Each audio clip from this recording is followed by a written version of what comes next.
Greetings, members and friends of the Chinese Language Division at the American Translators Association and all fellow interpreters and translators. Thank you for tuning in for another fantastic episode of our podcast. I want to say that Christmas came early for everyone because we have a lot of goodies to offer in today's episode. You will know what I mean in just a moment. First of all, let me introduce to you our special guest today, Mr. David Violet. David is a seasoned and highly regarded conference interpreter working with 4 languages. They're English, French, Portuguese, and Spanish.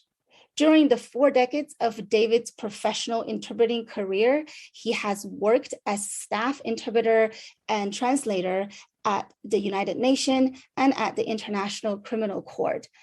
As a freelance conference interpreter, David has worked for many heads of state, ministers, and governors, among whom are former President of France, Mr. François Hollande, former First Lady of the United States, Mrs. Melania Trump, former US Secretary of State, Mr. George Shultz, and the former Governor of California, Mr. Jerry Brown, just to name a few. Trained by some iconic figures in the translation and interpreting field, such as Danica Seleskovich and Christopher Thierry, David also shares the legendary teaching and knowledge through his various professional interpreter training workshops and programs. And David also serves as the USA Regional Chair of IEC, although David is here today purely in his personal capacity. So nothing he says here today represents the position or viewpoint of IEC. Well, thank you so much for being with us today, David, and welcome. Hello, it's a pleasure to be here. Okay, well, we have a lot of things to go through. So with the very little time, I'm just going to get on with it. My first question, consecutive interpreting. You being a veteran interpreter yourself, you've been with so many high-level political figures, and then you've been to a lot of these high-stakes situations. What is your take on consecutive interpreting? Because for me, I used to think that long consecutive interpreting was overrated. Well, that was my thought before I became conference interpreter. So I just thought that you, as the interpreter, take over the spotlight for longer than 3 or 4 minutes at a political situation or a conference or whatnot. It could become awkward for the speaker when all that spotlight is on you, the interpreter. But what's your thought on that? Do you think long consec is actually quite practical? Well, let me say that long consec to me has many advantages. Let me go back a little bit into history. In 1919, after World War I, they were running the peace talks in Versailles, and they had no equipment. There was no such thing as simultaneous, and they had several languages, and they had to do long consecutive. And actually, they would do pieces that were up to an hour long. And it doesn't take people's time away from them, really. You're supposed to do it in less time than the original.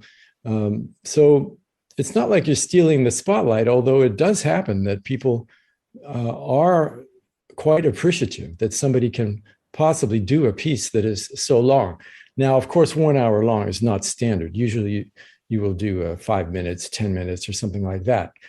But when I say that consecutive has several advantages, 2 points on that. First, in terms of learning, I learned doing 1 year of consecutive first before I could go into the booth where I was learning at AZIT in Paris. And the whole idea there is that, well, interpreting is, most people don't realize, right? We as interpreters know that what we are getting at is the meaning. We have to get the meaning and then put the meaning into natural target language. And when you do very, very short pieces, or when you do simultaneous, it's very tempting to just grab something that sounds a lot like the original. In other words, false cognates, right? But when you do consecutive for 5 minutes or so, you are forced to sort of forget the form, at least much of the form, much of the original language, and put the meaning into the target language. So in a way, it helps to develop this habit of really putting together the meaning and ignoring the original language, and getting a full understanding of what's happening, and getting both the bigger picture as well as all the details. So that's for the pedagogical side. And then there's also the fact that it just happens that you may not have equipment. You may not be able to do whispering. You're just going to have to do consecutive. And although in many cases you can communicate with the speaker and say, hey, let's do short pieces, frankly, I don't think that is what we should do, because cutting off somebody, for example, if somebody were to cut me off right now, I'm in the middle of my idea. I've said that I have two ideas, pedagogy, and then I'm now in my second idea. If someone were to say, hey, could you stop? I need to interpret. Yeah. There is something of interruption in the person's thought process. So the ideal is for the interpreter to let the speaker develop all of the thought that is comfortable for that person to develop. It might be just a paragraph, but it might be over 3 or 4 minutes and without interruption. So not only is it better in terms of not interfering with what's happening in the meeting, but actually it may happen that you have no choice. The speaker might be way far away from you. You cannot do anything about stopping her from speaking, or the person may have just forgotten that you're there and just keep going. And you're going to need to be able to do it consecutive with notes to be really a professional interpreter. You just have to be able to cope with those situations, because they are frequent. You may be going on a visit of a factory. You may be going, as I've done so many times, or walk out into a field in California to see all the agriculture, et cetera. You will not have equipment to do simultaneous, but you do have your notepad, and you just find yourself in many situations where consecutive with notes is the best option.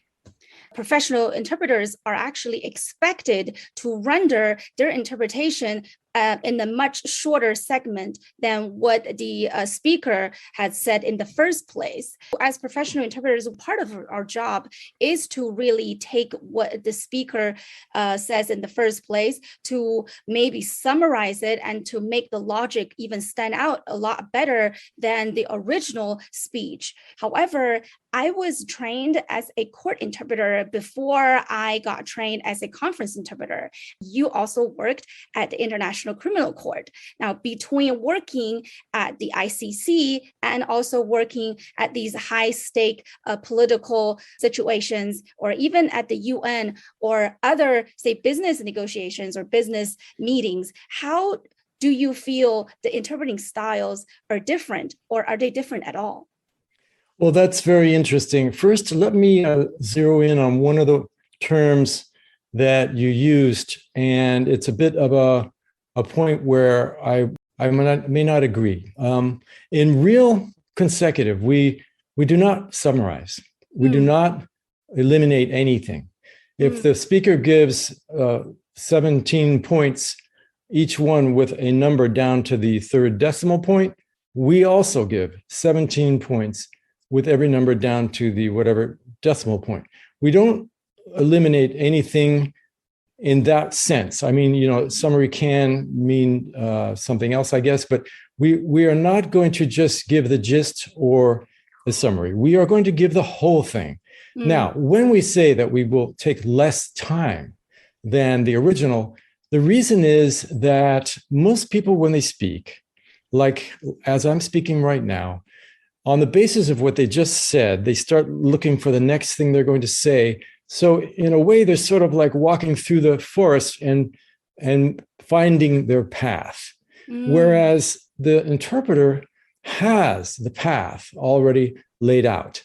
So in theory and in practice, and I can tell you in our exams, you had to give the whole thing without skipping any details, but you should do so in less time, because you are not having to wonder what to say next, build on what you've just said.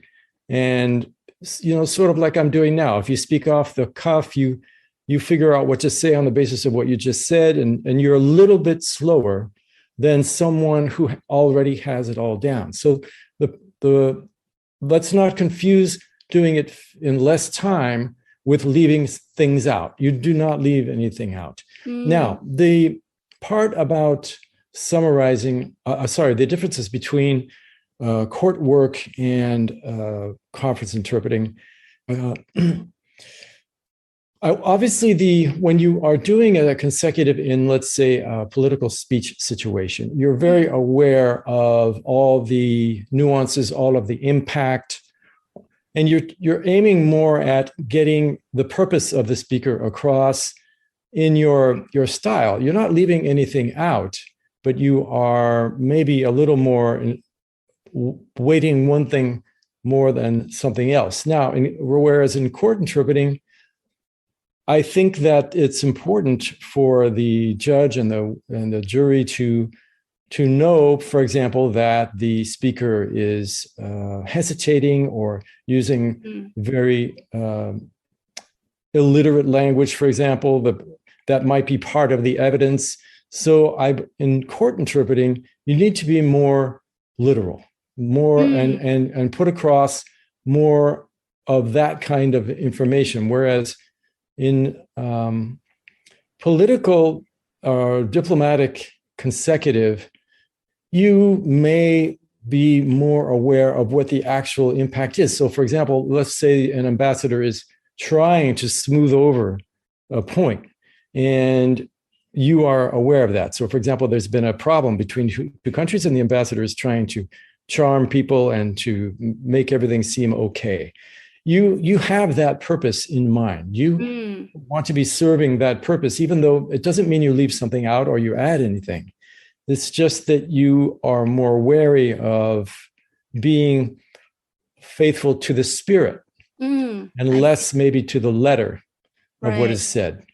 I have I have two rules, several rules actually. But one of the rules that I offer to students is that we need to put ourselves in the shoes of two people that we are serving, the speaker and the listener. And of course, the listener may be in the plural, the listeners. We need to know, what does the speaker need right now? And at the same time, what do these listeners need right now? So, for example, if they're all engineers and they're trying to build a machine, and the speaker is giving down figures, but maybe in not very elegant language, you know that the listeners, what they need is all the figures, because they want to build the machine to the right size. So you're going to be absolutely faithful without any doubt to all of the numbers. Whereas, let's say that a politician says, we have 746 billion. And when you come to that 5 minutes later, you forgot to write down billion and you don't remember. Is it a billion or a million? And you realize that it was one among many figures, and you've already asked the speaker to repeat once or twice, so you would rather not do it again. You might end up saying, the interpreter has the 478.7, but he's not sure if it was millions or billions, and just keep going, because you feel like what they want it to be is mainly an elegant speech. You're being honest, so you're telling them, and they can ask if they want to know, but you don't feel like breaking the elegance of the moment is worth stopping yet again to ask the speaker to repeat. So what I'm saying is, you are really tuned in to what the people need. They need, if you stop and ask a politician, could you repeat this please again? He's feeling like, well, okay, I will, but I really didn't, it wasn't an important number. What was important was, to get the meeting going and so you need to be tuned into that kind of thing. And now, since we are humans and to err as human, we may not get the whole thing. And then, so the question is, do we admit it and say they can ask later? That's where your judgment may come in, and you will maybe absolutely just tell them, okay, I didn't get this part, but if you want, we can ask later, and then keep going. Right. Whereas you wouldn't do that in court, right? Right. Yeah. Well, that's a very good analogy. That really offers a new perspective for me. I'm sure for a lot of our listeners to look at these two different branches of interpreting. Now that is out of the way. Let's talk about how the pandemic has affected us freelance interpreters and translators. I know the pandemic really hits us hard, and for a good while, I think a lot of us were just very much disoriented by it. Our routines were disrupted, life work balance needed to be readjusted and all of that. And with our workload lessened tremendously, we ended up having just lots of free time on our hands. I remember reading this post on LinkedIn just shortly after the lockdown, and it says, if you don't come out of the pandemic having learned something new or honed an existing skill, then you would have missed out on experiencing the pandemic to its fullest, which was kind of funny, but then true. But for me, I was quite lucky because I went back to school to Miss for the conference interpreting program just a few months before the pandemic hit. So I was already mentally and financially prepared to not work during that time. What about you? What have you done in this pandemic shutdown period? And what was, that silver lining for you now in hindsight and looking back? Did you take on any new project, or did you start anything new that you feel like that you would not have otherwise done? Yeah, let me tell you about, I've been very busy. I'm just as busy as before the pandemic. And one of the main projects I undertook was, and you actually came to my in-person class in San Francisco. Yeah, that was almost 3 years ago. Yeah. Yeah.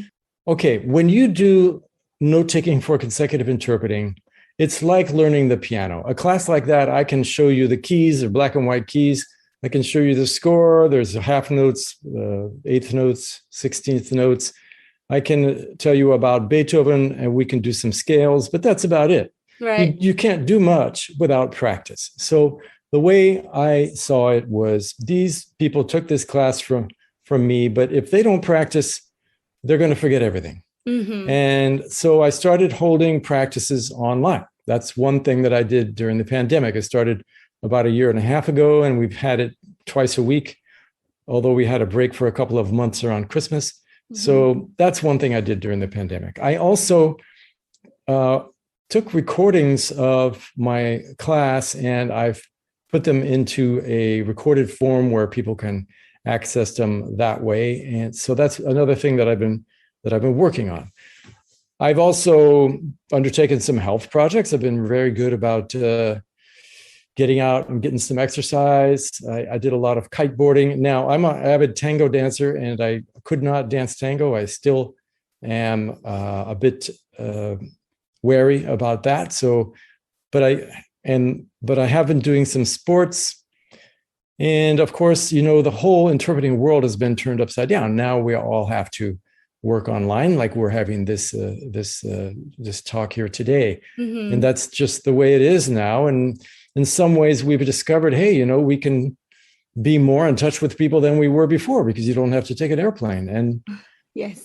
So there are some silver linings like that. And I had a routine when we were in the depths of the pandemic. I had a routine where I had a weekly call with a few friends that, in many cases, I would not have spoken to them for months, but we were talking every week. So that was another project that I had during the pandemic. Wow, that's great to hear. So this practice that you just talked about, is it only for people who have taken your classes before, or is it for generally interpreters and translators, or people who generally need note-taking skills brushed? Or it's for anyone. I have allowed anybody in who wants to come and practice consecutive. Often people come and they see what we're doing, and they might not come back. And then there's a core group that comes every single week. And anyone who is an interpreter who wants to learn how to do consecutive with notes is welcome.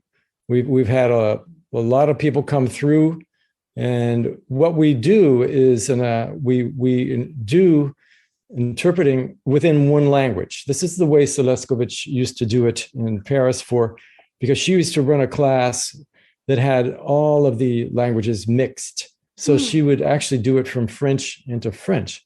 I'm doing it from English into English. So the whole idea is to learn the technique of taking notes, which is a lot more than writing something. It's a lot more, it's what you do while you're writing, how you listen while you're writing, how you analyze while you're writing. And then there's the aspect of your performance, being able to look at your notes and remember what was said and piece it together with accuracy. It really is a matter of practice. So that's what we've been doing. It's a free practice session on Zoom.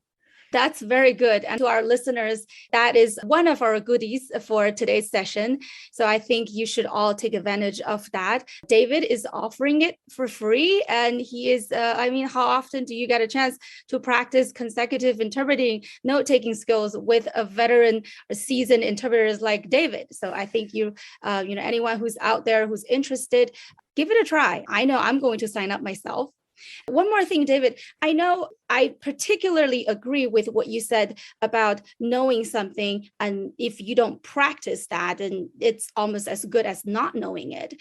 For consecutive note taking, a lot of us have the struggle is that we know we need to be paying more attention to the source language. We need to actively listen to what the source is and process it, and then put it on the note, and then say it back in another language. I think we all know that, but once it comes to actually doing it, we just we run around like a headless chicken. We aren't able to recognize our own writing. We don't know if we should be using notes, symbols, or target language to take notes, or source language to take notes. So lots of these problems that I reckon will go away or get better with time, with more practice, but we don't have that practice. So I think what you're offering here is a perfect opportunity for people to integrate the theories that they know and then get that, but put that into their daily practice, and then they will get better at it. Have you seen people really improve in your practice group through this type of practicing? Have you seen them making like a leap in their consecutive interpreting skills? Oh, yes. And that's part of the joy. To tell you the truth, I've had several moments when I've thought, why am I doing this? I'm not making any money, and it's taking up my Friday evenings and my Saturday mornings because I try to hit 2 time zones. One is Asia and one is the rest of the world. Mm-hmm. And by the way, most of the people in there have Chinese English as their combination. So you could probably meet some pretty good interpreters. But anyway, I have seen people go from being just lost to being really good. Now, most of those, at least I can think of 2 right now. One is a Chinese and one is from Argentina. Both of them are actually in a program. So they have not only my practice sessions, but they have their own. Mm-hmm. And I have seen them go to be so sure of themselves, so accurate, doing 5-minute pieces just so accurately and beautifully. It's really a joy to see that. And actually, we have all levels because we have people who just drop in. Every week, there's 3 or 4 people who are beginners. They're totally lost. And then there are the ones who have been with me for a year or now a year and a half for a couple of them, who really can do a great job. And it's nice to have the 2 mixed together because the beginners, okay, they're a little bit discouraged, but they see what they're supposed to reach, and they can see that it's impossible because when you first start doing this, it's such a mess and such a hard thing to do that you really wonder if you'll ever be able to do it.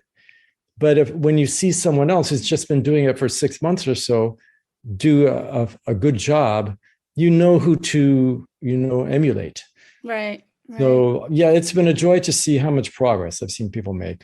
Oh, I'm very happy to hear that. So I think on top of practicing consecutive interpreting and note-taking, it's also a mini networking session because you never know who you're going to meet and who's going to drop by in these meetings. And with more people comes more opportunities in the future, I'm sure.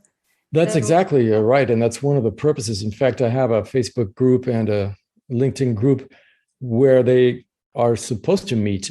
But they also, I think they generally meet during the sessions. They exchange emails sometimes they ask me, hey, I really like practicing with so and so. She has the same language as me. Of course, then I ask to get permission, and then I might be able to share the email.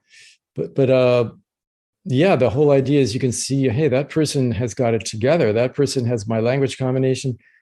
I would like to practice more with that person, just one-on-one. And maybe that person is on another continent. It doesn't matter. I can do that now with the Zoom. So I've Right. seen a lot of that. Yeah, there's a Oh, lot of networking going on. that's very good. We're coming to the end of our episode, but before I let you go, I did promise our listeners a lot of goodies. Is there any more goodies that you can give us besides the practice sessions? What we do have is a free online class. It's about 40 minutes of video about symbols. It's my take on symbols. There's a lot of symbols that you can copy, but there's also an explanation of how you can build your own symbols. And it's a free class. You just need to go to my website, and I guess you can find it by, you could just look me up, just go onto YouTube or go onto LinkedIn, or go on to Facebook and probably look up David Violet, note taking for consecutive interpreting. Mhm. You'll probably find me, or go to my website, davidviolet.com, Mhm. and you'll be able to sign up there also. And anyway, that's a free goodie Okay. that you can access. Well, thank you so much, David, for a very insightful chat, and then for your take on so many things that us as the conference interpreters all face, and especially for the goodies that you offered. And listeners, thank you too for tuning in. I hope you've all enjoyed yet another episode of our CLD podcast. I will see you next time.